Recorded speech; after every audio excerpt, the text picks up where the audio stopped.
할렐루야. 하나님께서 가장 기뻐하시는 일은 회개하는 것입니다.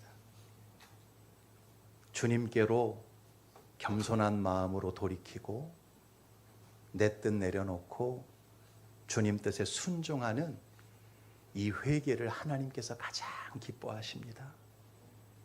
우리가 주님 앞에 기쁨되는 존재가 될 수 있기를 축복합니다. 우리 옆 사람과 인사하겠습니다. 사랑합니다. 감사합니다. 오늘도 은혜 받으십시오. 우리는 매일같이 매스컴을 통해서 여러 가지 사건, 사고의 소식을 듣게 되고요. 그 소식을 통해서 얼마나 많은 사람들이 죽고 다쳤는지 그 뉴스를 항상 듣습니다. 매일같이 중국에 태풍이 불어닥쳐서 얼마의 사상자가 났고, 또 유럽에서 산불이 크게 일어나면서 얼마나 많은 사람이 죽었고, 또 일본에서 지진이 발생하면서 얼마나 많은 사람들이 이 세상을 떠났는지 매일같이 이 죽음의 소식을 듣습니다. 그러나 늘 이런 죽음의 소식을 듣지만 정작 내가 죽음의 존재라는 사실을 자각하고 살아가지는 않습니다. 그래서 그런 말이 있지요. 남 죽는 건 알아도 자기 죽는 건 모른다. 지난 화요일 밤에 저는 일원동 삼성 서울병원 장례식장을 다녀왔습니다. 제가 잘 아는 권사님의 남편이 84세의 일기로 세상을 소천하셔서 조문을 다녀왔어요. 그 권사님의 남편은 사실 지난 주일까지만 해도 멀쩡하셨어요. 감기 기운이 조금 있는 것 같다고 하셔서 권사님이 그러면 타이레놀을 좀 드세요. 그리고서 타이레놀 몇 알을 드렸답니다. 그렇게 심각한 상황이 아니었는데 화요일 날 갑자기 몸이 까부러지면서 응급으로 중환자실로 들어가셨는데 그게 남편의 얼굴을 보는 마지막이 된 거예요. 죽음의 징조가 어느 정도 있었으면 모르는데 전혀 그런 징조가 없이 갑작스럽게 그렇게 남편이 떠나는 모습을 보면서 이 권사님이 얼마나 황망해 하셨는지 모릅니다. 그러나 여러분, 사실 이게 우리의 인생입니다. 언제라도 예기치 않게 세상을 떠날 수 있는 너무나 연약하고 무기력한 존재가 바로 저와 여러분들입니다. 그렇다면 이렇게 깨지기 쉬운 연약한 질그릇 같은 인생을 우리는 어떤 목적을 가지고 살아야 할까요? 시집 가고 장가 가고 집을 사고 땅을 사고 돈을 벌고 출세하기 위해서 이 정말 질그릇 같은 연약한 인생을 살아가야 할까요? 결코 아니지요. 이 땅에서 가장 큰 부귀와 영광을 누렸던 솔로몬이 인생 말년에 뭐라고 말합니까? 얼마나 많은 왕궁을 짓고 얼마나 많은 병마성을 짓고 얼마나 많은 군마를 예비하고 은금이 그냥 돌덩어리처럼 흔하게 예루살렘 안에 가득하게 채웠던 그 솔로몬이 인생 말년에 뭐라고 말합니까?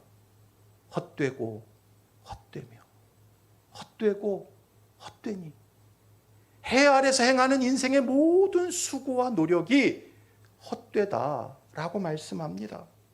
여러분, 우리가 그렇게 고민하고 그렇게 노심초사하고 그렇게 갖기를 애쓰는 일들이 사실은 죽음 앞에서 다 물거품과 같은 것이고 헛된 일인 거예요.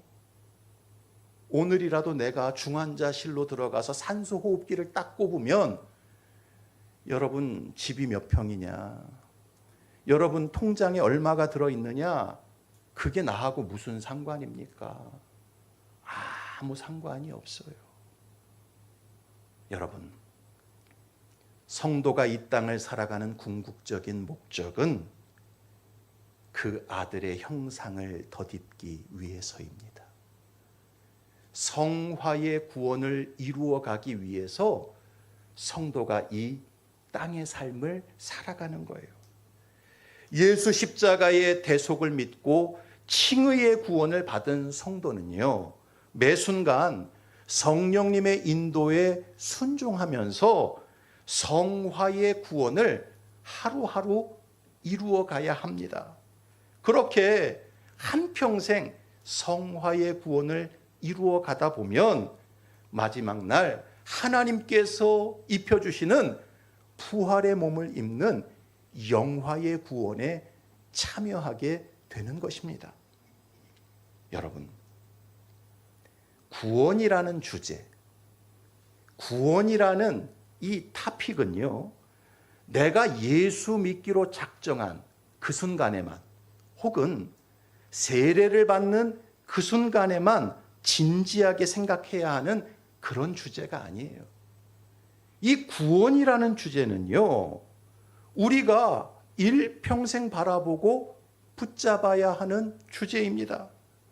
하나님의 구원은 과거 어느 순간에 이루어지는 게 아니라 과거와 현재와 미래의 시간을 관통해서 우리의 영과 혼과 육을 온전히 다 구원해 가시는 전인적인 구원인 것입니다. 따라서 우리가 살아가는 인생의 모든 순간 성도들은 이 구원에 대해서 늘 생각해야 되고 이 구원에 대해서 늘 바라보아야 하는 것입니다. 나는 지금도 성령님과 동행하면서 내 생각과 가치관과 언행심사가 거룩해져 가고 있는가? 이걸 늘 생각해야 돼요. 이걸 늘 점검해야 합니다. 매 순간 나는 하나님의 뜻에 합당한 삶을 살아가고 있는가? 하나님의 거룩하신 명령에 순종하고 있는가? 이 성화의 구원을 늘 바라보고 붙잡아야 하는 것입니다.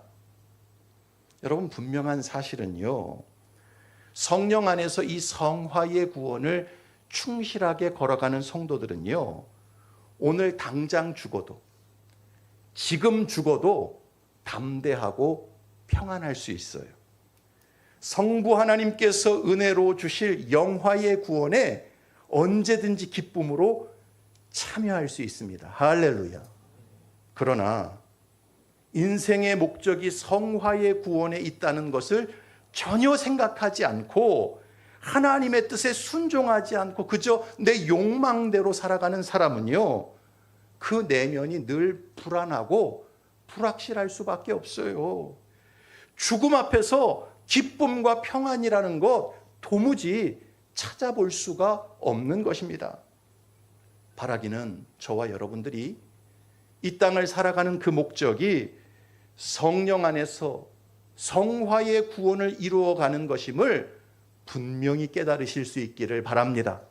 뿐만 아니라 날마다 아들의 형상을 덧입어가는 그 성화의 길을 충실하게 걸어가시기를 축복합니다. 지난 시간에 우리는 성도가 이 성화의 구원을 이루어가는 데 있어서 결코 떠날 수 없는 공동체가 있다 그랬어요. 그 공동체가 바로 교회입니다. 그리스도의 몸된 교회, 그리스도의 신부된 교회를 떠나서는 결코 이 성화의 구원을 온전히 이루어 갈 수 없다라고 말씀을 드렸죠. 누가 뭐라고 해도요, 교회에 연합하지 않고 교회의 지체가 되지 않는 사람은요, 성화의 구원과는, 아들의 형상을 덧입어가는 삶과는 전혀 무관한 인생을 살아갈 수밖에 없는 거예요. 그래서 키프리안이라는 교부가 뭐라고 말을 합니까?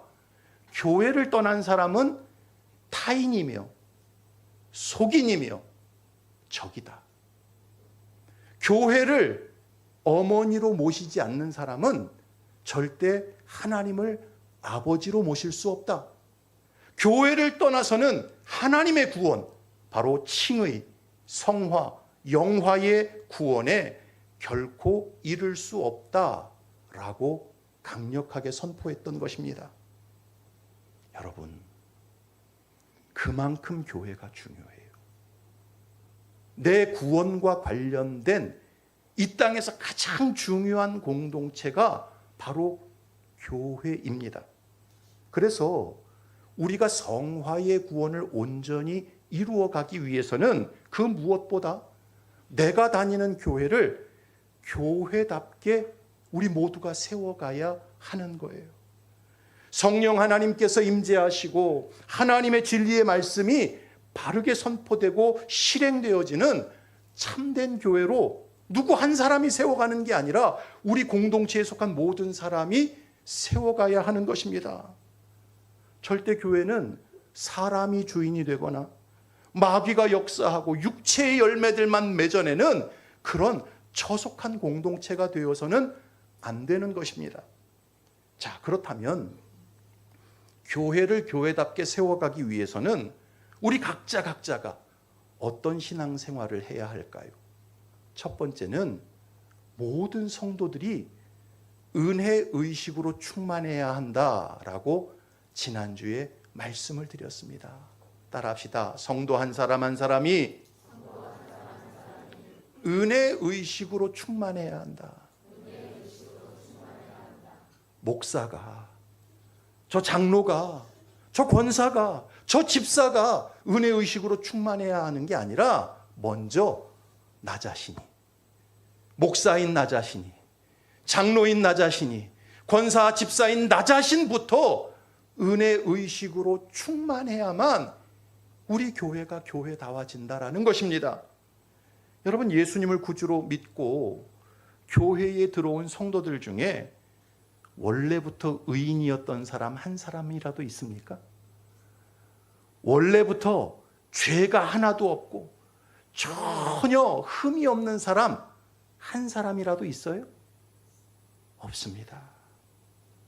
인생 스토리를 하나하나 다 들여다보면요, 뭐 누구 하나 말할 것 없이 그 인생이 다 추하고 부끄럽고 아주 더러운 죄악의 모습들로 가득한 인생들이죠.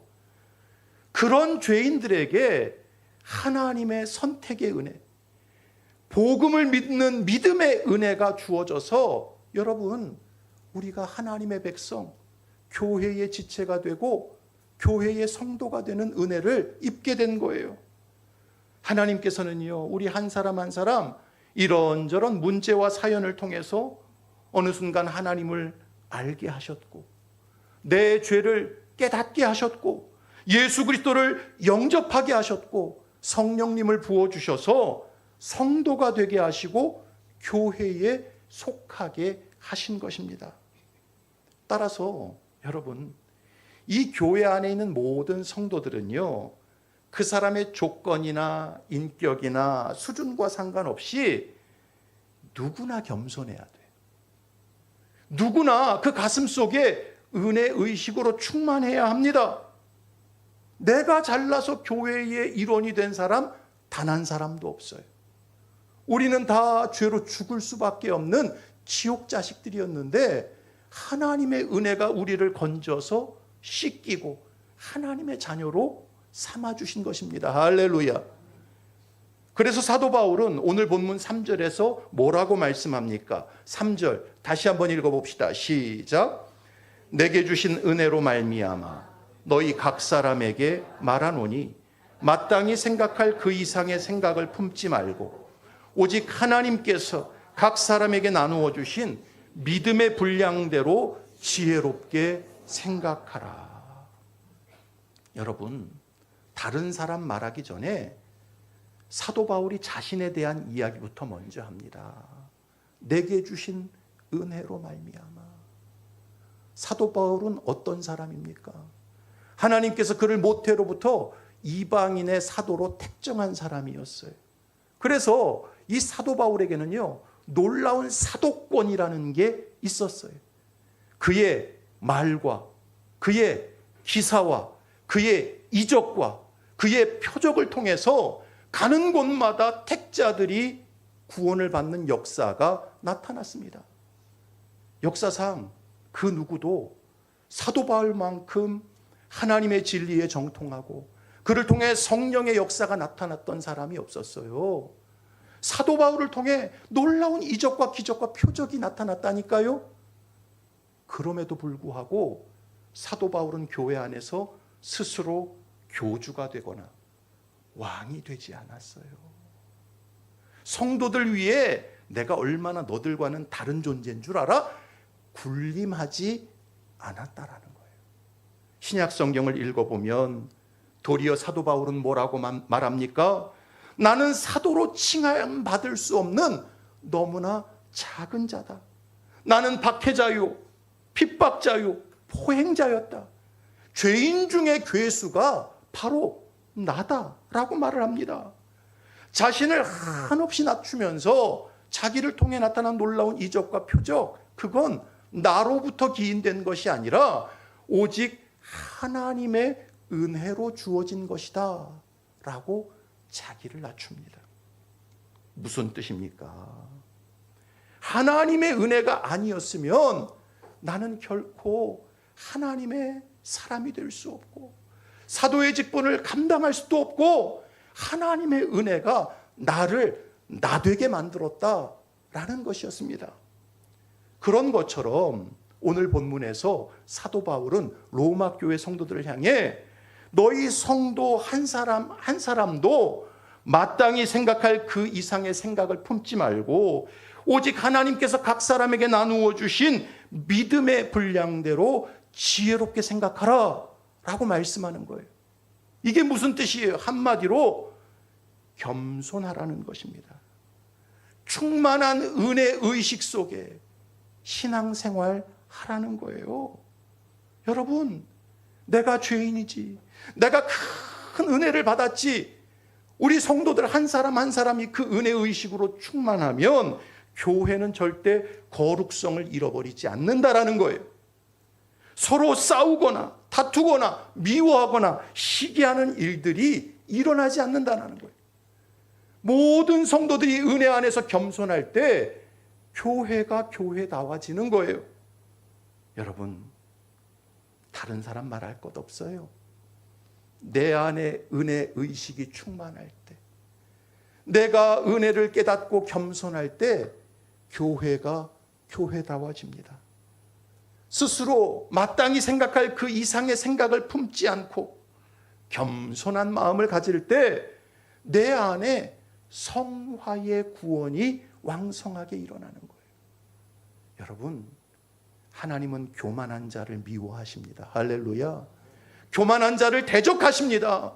겸손한 자에게 은혜를 베푸세요. 은혜 아래서 겸손할 때 나 자신도 성화의 구원이 일어나고 교회도 교회다워지는 것입니다. 오늘 두 번째 시간입니다.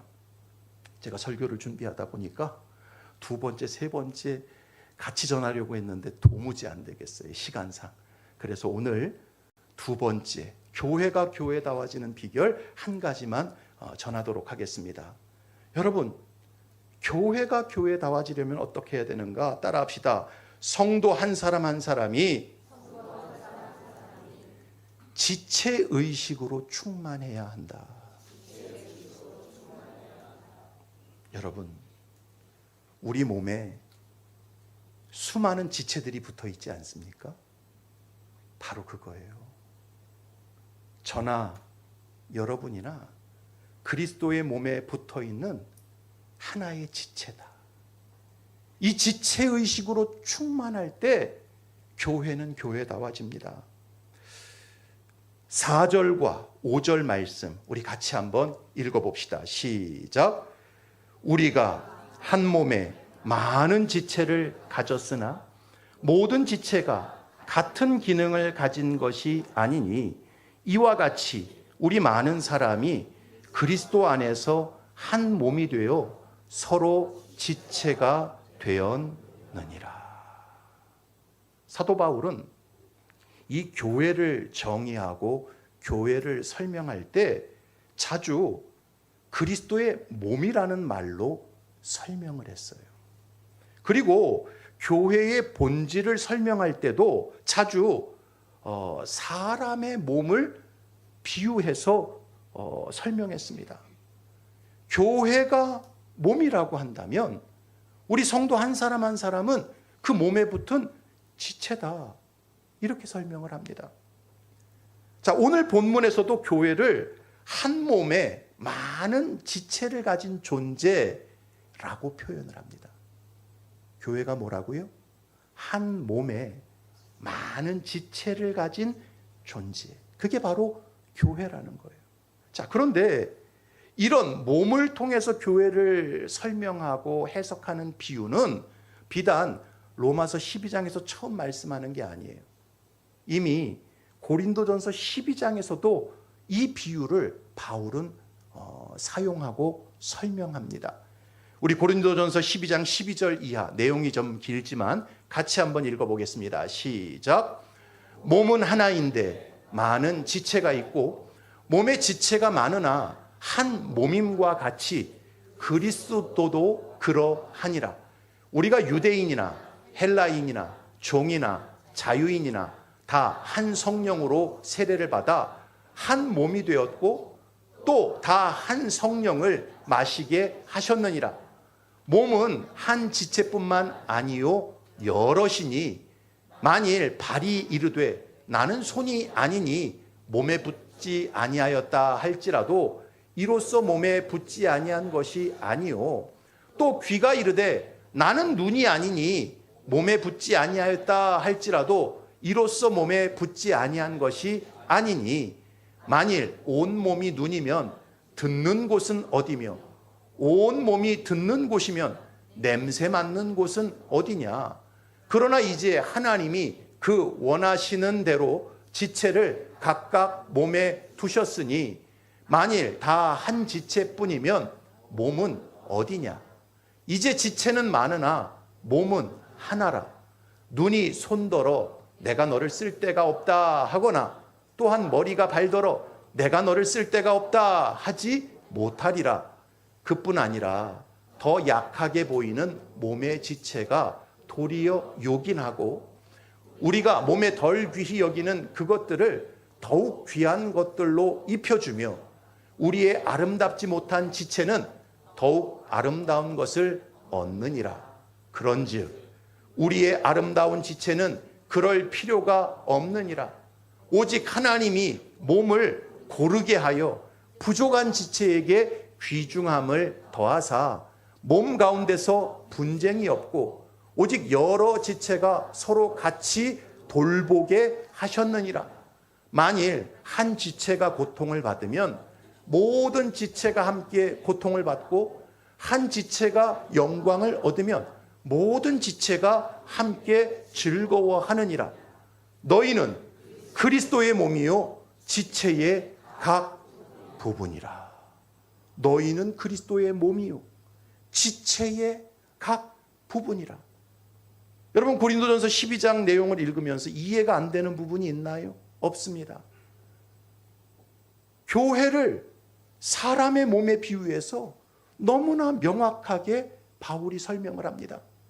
이것을요 에베소서 4장에서도 비슷한 비유로 사용했어요. 우리 에베소서 4장 15절 16절 읽어봅시다. 시작. 오직 사랑 안에서 참된 것을 하여 범사에 그에게까지 자랄지라. 그는 머리니 곧 그리스도라. 그에게서 온 몸이 각 마디를 통하여 도움을 받음으로 연결되고 결합되어 각 지체의 분량대로 역사하여 그 몸을 자라게 하며 사랑 안에서 스스로 세우느니라. 여러분 바울은요 교회를 설명할 때 언제나 사람의 몸을 비유로 해서 머리 대신 그리스도 그리고 그 머리에 붙은 몸으로서의 교회 그리고 그 몸에 붙어 있는 성도들을 지체로 설명합니다. 바울은 이처럼 교회를 사람의 몸으로 비유했어요. 따라서 교회가 어떤 곳인지를 제대로 이해하고 교회를 교회답게 세워가려면 이 사람의 몸에 대해서 제대로 알아야 합니다. 몸이 어떻게 존재하고 몸이 어떻게 기능하는지 그것을 분명히 깨달을 때 교회가 어떤 곳인지를 명확하게 알 수 있다는 거예요. 특별히 저는 이 로마서 강해를 지금 3년째 계속 진행해 오고 있는데 제가 주 교재로 읽고 있는 책이 마틴 로이드 존스 목사님의 로마서 강해라는 책이에요. 무려 15권으로 되어 있는 어마어마하게 방대한 내용을 제가 기본 텍스트로 늘 읽고 그 안에서 기도하면서 이 말씀들을 여러분이 쉽게 이해할 수 있도록 설교하고 있습니다.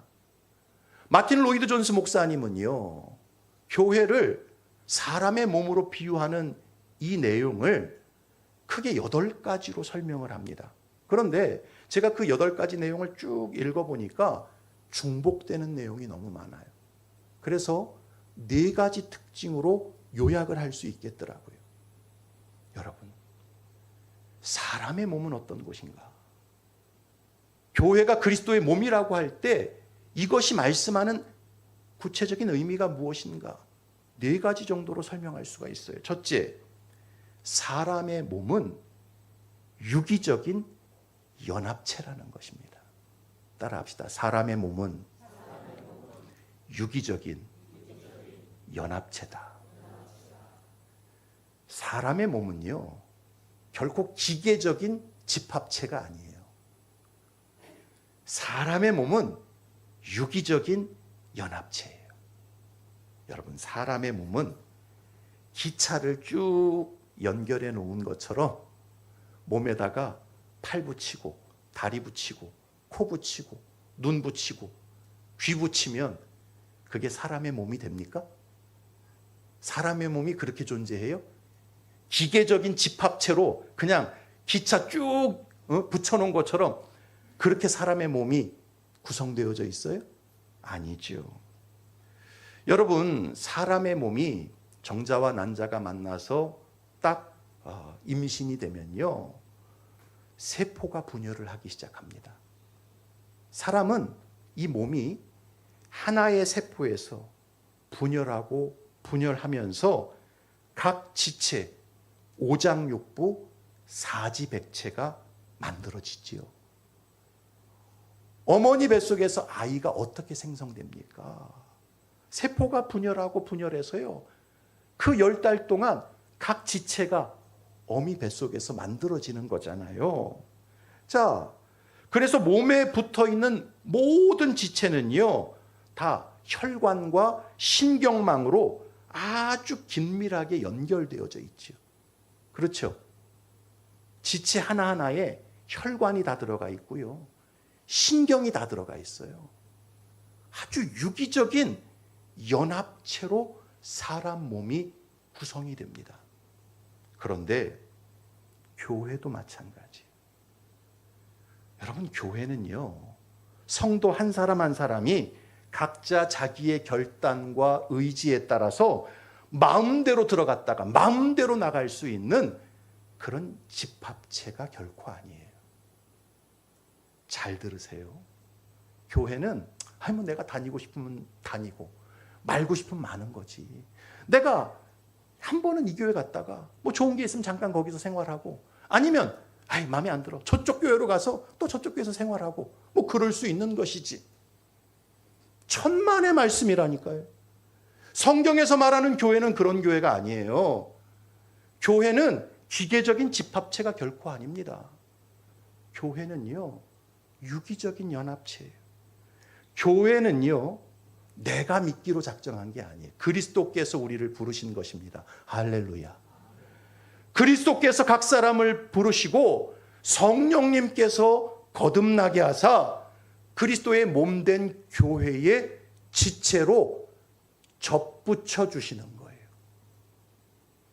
교회는요, 그리스도의 살과 피로 연결된 유기적인 연합체입니다. 그래서 교회는요, 생명 공동체인 거예요. 언약 공동체인 것입니다. 운명 공동체라니까요. 물론 교회 안에는요, 그냥 종교 생활하기 위해서 거듭나지 않은 상태에서 왔다 갔다 하는 사람들이 있어요. 그 사람은 참된 교회의 일원이 아니에요. 지체된 성도가 아닙니다. 참된 성도, 참된 교회는요, 이게요, 단순히 내 마음대로 들어갔다 나갔다 할 수 있는 곳이 아니에요. 유기적인 연합체라니까요. 그리스도의 살과 그리스도의 피로, 그리스도의 주권과 성령의 거듭나게 하심 속에 하나님이 우리를 각자의 교회에 접붙여 주신 공동체예요. 그렇기 때문에 교회는 생명 공동체입니다. 교회는 언약 공동체, 함께 기업으로 받을 공동체고요. 운명 공동체.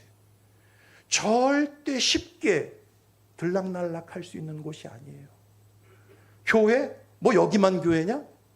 교회? 서울 하늘에서 남산에 가서 봐라. 널리고 널린 게 교회다. 그 사람은 성경이 말하는 교회가 어떤 곳인지를 전혀 이해하지 못하는 사람인 거예요. 여러분, 교회는요, 유기적인 연합체예요. 한 지체가 아프면 나도 아픈 거예요. 한 지체가 고통을 당하면 나도 고통스러운 거예요. 왜? 유기적인 연합체로 그리스도의 살과 피 안에서 연결되어져 있기 때문인 것입니다. 두 번째, 교회는요, 사람의 몸으로 비유할 때 사람의 몸은 하나지만 그 몸에 붙은 지체는 참 다양하고요. 그 지체들이 각각 다양한 역할을 감당하고 있다는 것입니다. 이게 교회가 그렇다라는 거예요. 여러분, 손가락 몇 개 있습니까? 6개 있어요? 6손입니까? 아니죠. 손가락 5개, 발가락 5개가 있습니다. 그런데 여러분, 손가락 한번 들여다보세요. 어느 것 하나, 둘이 똑같은 손가락 있습니까? 발가락 한번 들여다보세요. 발가락 5개 중에 그 어느 것 하나 똑같은 발가락 5개 중에 있어요? 없어요? 손가락, 발가락도요, 5개가요, 다 다릅니다. 그리고요, 하는 역할도 달라요. 제가 설교하면서 손가락, 발가락의 각 마디가 어떤 역할을 하는지 좀 살펴봤더니요, 어떤 손가락은요, 짚는데 아주 탁월한 기능을 발휘하고, 어떤 손가락은 악력, 힘을 주는데 아주 특화된 역할을 하고, 또 어떤 손가락은 균형을 잡고 감각을 느끼는데 아주 탁월한 기능들이 있다고. 이 손가락 5개가요, 다 똑같은 기능을 갖고 있는 게 아니에요. 다 다른 기능을 가지고 있더라고요. 여러분, 사람 눈에 눈이 몇 개가 달려 있어요? 얼굴에 2개 달려 있지요. 근데 여러분, 이 2개의 눈이 똑같은 홍채가 아니라는 거 알고 계세요? 오른쪽 눈의 홍채와 왼쪽 눈의 홍채가 달라요. 우리가 볼 땐 눈동자 2개 똑같아 보이죠? 아니요. 다 다릅니다. 그리고요, 기능도 달라요. 오른쪽 눈은요, 좌측 뇌와 연결이 되어 있다고 합니다. 그래서 언어 처리, 논리적인 사고, 문자 인식을 하는 기능을 담당한다고 합니다. 반면 왼쪽 눈은요, 우측 뇌와 연결이 되어져 있대요.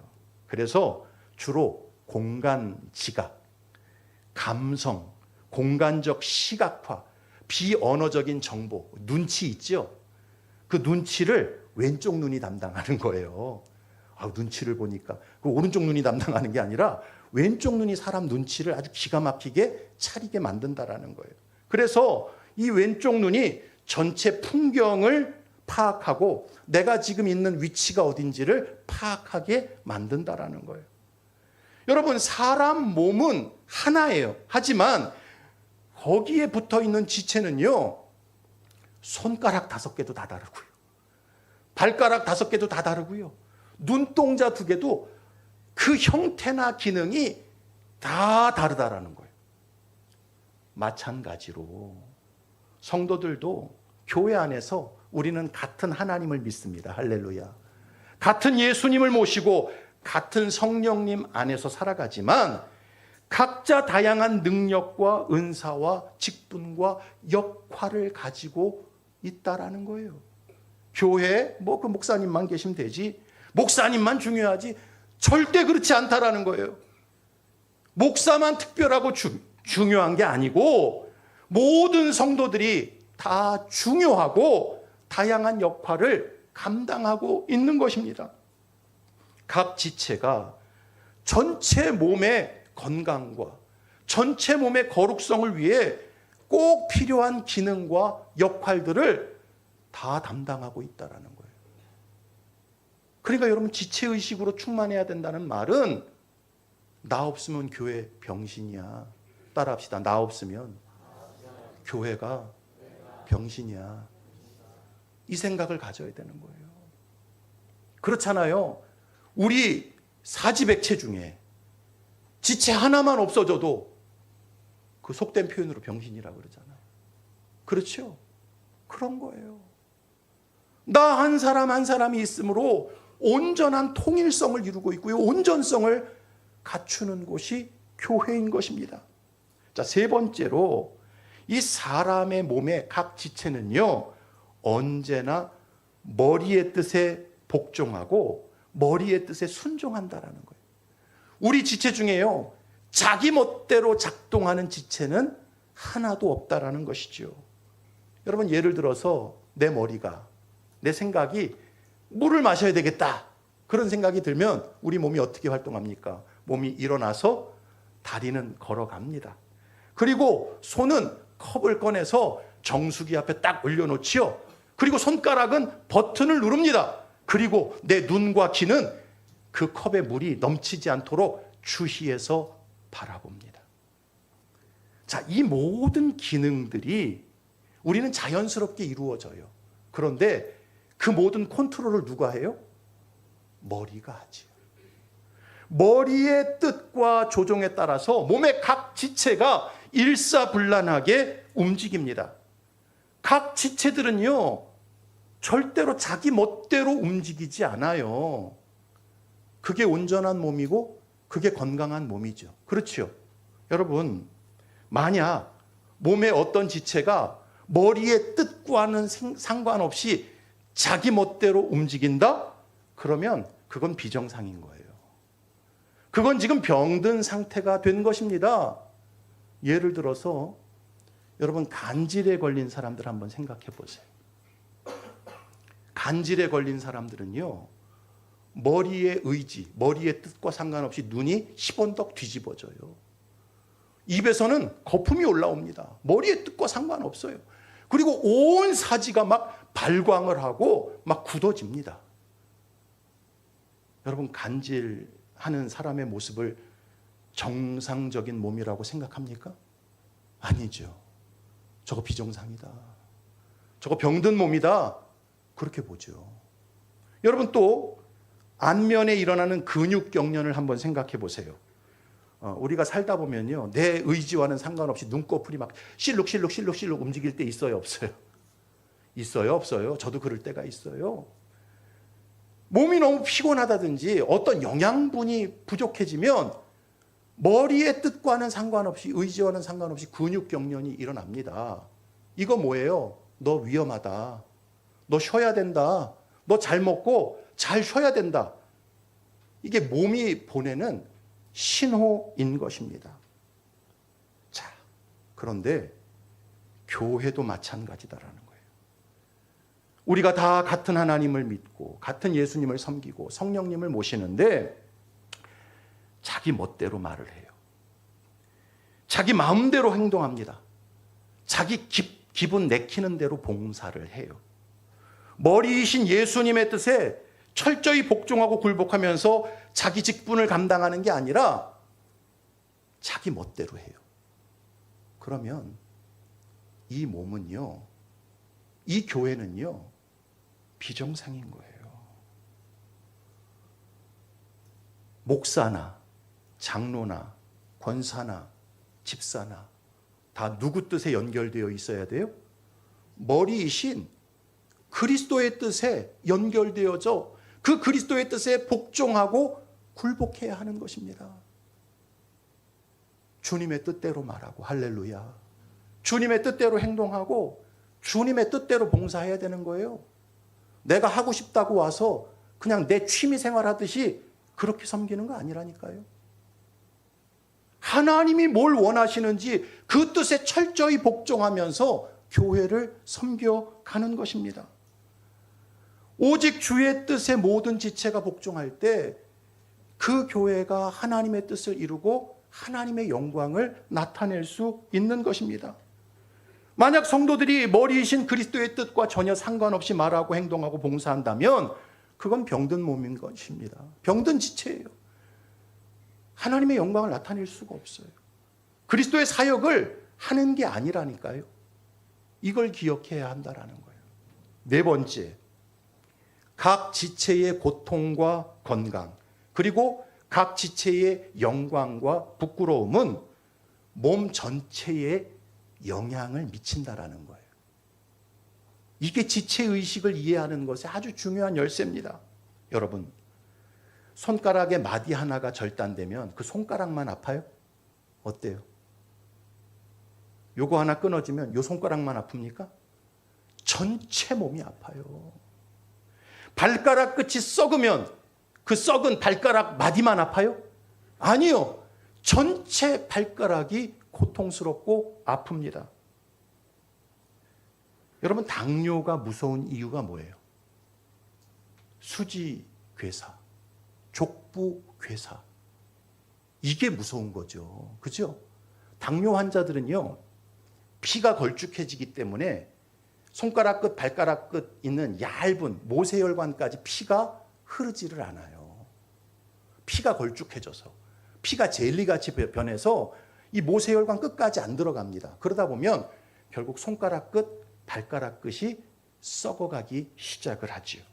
괴사가 생깁니다. 그러면 그 괴사로 인해서 어떻게 해요? 병원에서는 절단을 합니다. 그런데요, 그 손가락, 발가락 절단하는 일 때문에 결국 생명을 잃을 수 있어요.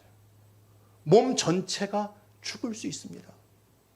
제가 부목사 시절 저희 교구에 고 오부철 성도라는 분이 있었어요. 이분이 당뇨 합병증이 와서 다리를 몇 번 잘랐어요. 결국 그래서 그것 때문에 돌아가셨습니다.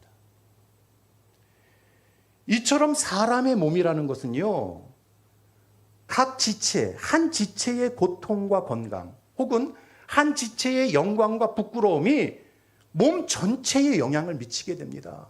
이것을 고린도전서 12장 26절, 27절에서 말씀하죠. 같이 읽어봅시다. 시작. 만일 한 지체가 고통을 받으면 모든 지체가 함께 고통을 받고, 한 지체가 영광을 얻으면 모든 지체가 함께 즐거워하느니라. 너희는 그리스도의 몸이요 지체의 각 부분이라. 교회도 마찬가지라는 거예요. 여러분 중에 한 사람이 순종을 잘하잖아요. 그 순종 잘하는 그 한 사람으로 인해서 교회가 기쁨이 충만하고 힘을 얻게 되는 거예요. 여러분 중에 한 사람이 불순종하잖아요. 그러면 그 한 사람으로 인해서 교회가 근심을 하고요, 교회가 힘이 빠지는 거예요. 이게 지체의식을 가진 사람들의 모임에 나타나는 현상입니다. 성도 한 사람이 죄를 짓고 부끄러운 자리에 떨어지면 전체 교회가 그 사람 때문에 욕을 먹게 되는 것이고요, 성도 한 사람이 아주 선을 행하고 영광스러운 자리에 서게 되면 그 한 사람으로 인해서 전체 교회가 영광을 받고 많은 사람들에게 칭송을 받게 되는 것입니다. 그러므로 교회가 교회다워지고 성도들이 교회를 통해 성화되고 거룩해지려면 누가 아니라 나 한 사람, 나 자신이 지체의식으로 충만해야 하는 것입니다. 모든 성도들이 그리스도의 생명 안에서 유기적으로 연결되어 있다는 생각, 유기적인 연합체, 생명 공동체요, 언약 공동체요, 우리는 운명 공동체라는 생각, 이 생각으로 충만해야 돼요. 두 번째는 예수님을 각자 다 믿고 동일한 하나님을 섬기지만 우리의 은사와 능력과 역할은 다양하고 모두가 다 중요하다는 생각. 내가 내 역할, 내 직분, 내 은사, 그것을 잘 감당하는 것이 전체 교회의 유익이라는 생각. 이게 지체의식이라는 거예요. 세 번째는 맡은 직분과 역할, 하는 일은 달라도 우리는 다 누구의 뜻에 복종해요? 그리스도의 뜻에 복종하는 거예요. 여러분, 목사 말 듣는 거 아니에요. 신앙생활은 근본적으로 그리스도의 말씀을 듣는 것입니다. 할렐루야. 목사를 통해서 선포되는 그리스도의 뜻에 복종하는 것이지 목사 개인의 인격에게 순종하는 게 아니에요. 우리는 각자 직분이 다르고 하는 일이 달라도 하나님 앞에 서 있습니다. 할렐루야. 그리스도의 뜻에 순종하면서 신앙생활해야 돼요. 그럴 때 교회가 건강해지고 교회가 온전해지고 교회를 통해서 성화의 구원이 일어나는 것입니다. 네 번째, 나 한 사람의 영적 상태가 교회 전체에 영향을 미친다는 거예요. 나 하나의 순종이, 나 하나의 불순종이 나 하나의 문제로 끝나는 게 아니라 지체된 교회, 몸된 교회에 긍정적인 영향을 주기도 하고 부정적인 영향을 주기도 한다라는 거예요. 이 의식으로 충만하면 어떻게 불순종하고 살아요? 어떻게 죄를 짓고 삽니까? 어떻게 거역하고 삽니까? 지체의식이 없으니까 지멋대로 하고 사는 거예요. 이런 지체의식을 가지고 모든 성도들이 주변 성도들 한 사람 한 사람을 귀하게 여기고 소중하게 여기고 사랑해야 합니다. 절대 나는 너보다 나아, 너보다 높아, 너보다 대단해, 높은 마음, 교만한 마음을 품고 다른 사람을 멸시하거나 우습게 여기면 안 되는 거예요. 여러분, 우리가 지체이기 때문에 사랑하는 것입니다. 할렐루야. 그리스도의 생명 안에 유기적인 연합체이기 때문에 서로 사랑하는 거예요. 그리고 무엇보다 나 자신이 하나님 앞에서 순종해야 합니다. 내 영적 상태가 하나님 앞에서 건강해야 돼요. 내가 병들어 있으면요, 다른 지체가 아프다니까, 교회가 아프다니까. 여러분, 이처럼 성도 한 사람 한 사람이 지체의식으로 충만할 때 교회가 교회다워지고 성도들이 서로를 뜨겁게 사랑하면서 거룩한 하나님의 사람으로 변화되는 진짜 예수님의 몸된 공동체가 될 수 있는 것입니다. 사랑하는 성도 여러분, 저와 여러분은 모두 그리스도의 몸된 교회의 지체입니다. 할렐루야. 몸된 교회의 각 부분이에요. 모두가 다 긴밀하게 연결되어 있고 모두가 다 귀중하고 소중한 사람들입니다. 그러므로 이 지체의식 안에서 뜨겁게 사랑해야 돼요. 절대 미워하거나 시기하면 안 됩니다. 그리고 또 한 가지, 내가 불순종하고 내가 죄를 짓고 내가 악을 행하면 나만 고통스럽고 나만 부끄러워지는 게 아니라는 거예요. 지체된 다른 성도들이 고통스러워지고 몸된 교회 전체가 부끄러워진다라는 거예요. 그러므로 언제나 나 자신을 하나님 앞에서 순종하는 삶으로, 영적으로 건강한 상태로 우리 자신을 세워가야 하는 것입니다. 이처럼 우리 각자가 지체의식으로 충만할 때 교회는 교회다워지고 성도 자신은 그리스도의 장성한 분량까지 교회를 통해 날마다 성화되어 갈 수 있는 것입니다. 이런 복된 구원의 길을 걸어가는 저와 여러분이 되시기를 주님의 이름으로 축원합니다.